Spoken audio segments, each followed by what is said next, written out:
Sunrisers produced a stunning chase in their latest Rachael Heyhoe-Flint Trophy match, only to lose by a single run to high flyers Southern Vipers in Chelmsford.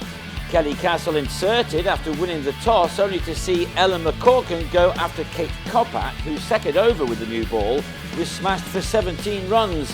McCorkin with 4 successive boundaries for the group leaders and favourites to lift the trophy. Sonali Patel kept her head at the other end and had McCorkin held by Cordelia Griffith in the covers. The visitors on 35 for 1 from 4 entertaining overs. It was a belter of a pitch to bat on, and Georgia Adams and Maya Buccia took the total to 52 for 1 at the end of 10 overs of power play, the home attack pegging them back a tad.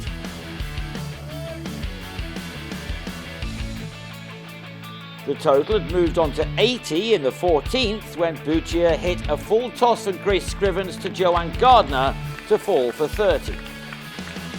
That brought to the crease Georgia Elwis, who got her innings moving with this 6 off Emily Thorpe, which saw Vipers up to 100 after 19 overs.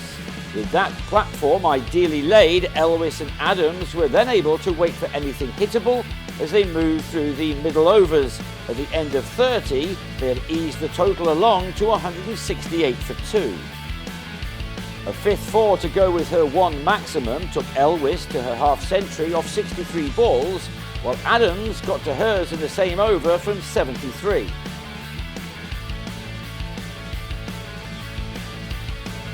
But she was out to the next ball she received, a faint nick behind off Patel, snaffled by Mia Rogers to end a 3-figure partnership. Elwis though remained and took her side beyond 200 in over number 35, only for Sunrisers to fight back as Naomi Datani bowled Gabby Lewis through the gate for 18. And then next ball dug one in to have Emily Windsor nicking off for a golden duck.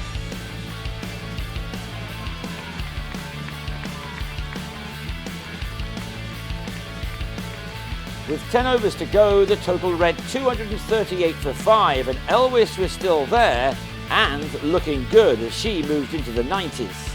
Her ton arrived off her 108th delivery, a wonderful knot from the 30-year-old who has 36 one-day internationals under her belt. Here she'd struck 11 4s and 1 6 in an innings of real class.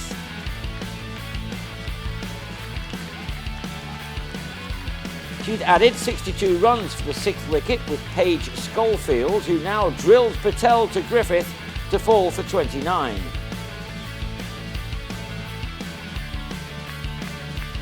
Castle then bowled Tara Norris with a slower ball, while Carla Rudd was run out courtesy of some very good ground fielding from Datani.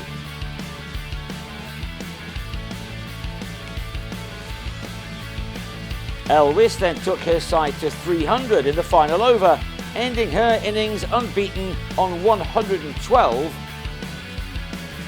Vipers finishing their 50 overs on 309 for 9 as Lauren Bell was stumped off Castle to the very last ball of the innings.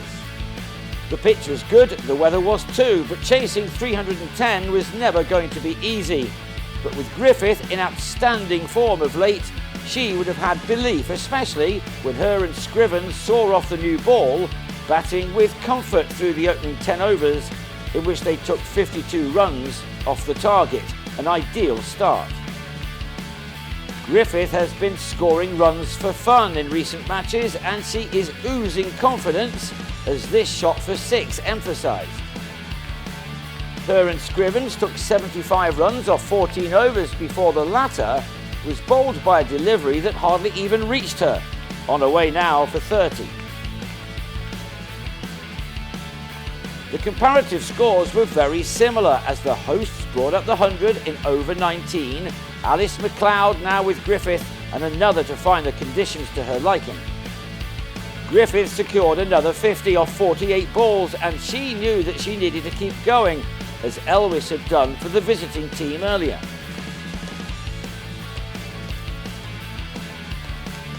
Halfway through the chase, the total had reached 144 for 1, 166 more needed, and with Griffith producing shots like this to move into the 70s, they had every chance of producing a stunning victory.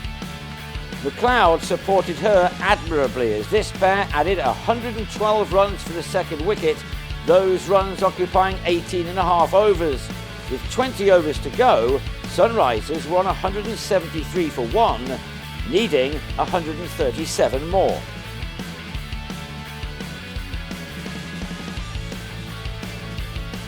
But Griffith then fell 9 short of a deserved 100, missing a pull off Bell to be trapped in front. A very fine knock ending in the 33rd over.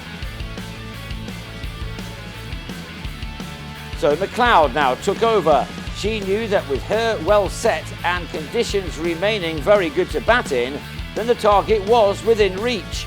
She'd reached her own 50 off 65 balls just before Griffith was removed, and now controlled things in the middle while Fran Wilson settled in at the other end. Wilson then began to find her touch as the target was brought down to 68 from the last 10 overs of an exhilarating contest. Sunrisers were now firmly in control.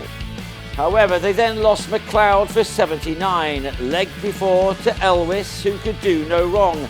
That dismissal would have increased the nerves in the home dressing room.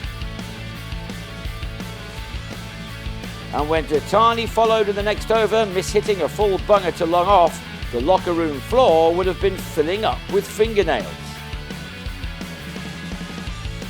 But Wilson was still there and by now looking in very fine form, taking the runs required down to 41 from 5 overs. That then became 28 from 3 when Castle was stumped for 11. Sunrisers have lost other closely fought contests this year, and so the winning line now looked a long way off. 22 were wanted from 12 balls. Wilson went large off Norris to complete a brilliant 50 from 43, and then she hit the next delivery for 4 before taking a single. 11 now needed off 9. Perhaps Gardner should have tapped and run, but instead holed out to long off, but did have Wilson back on strike. She and Rogers then traded singles to leave 9 to get from the last over. Of course, it was Elwes who then won her team the game with the ball, just 3 coming from the first 5 deliveries. Wilson needed a 6 off the last one, but couldn't find the elevation she needed. It was such a shame as she ended unbeaten on 65, her side on 308 for 6.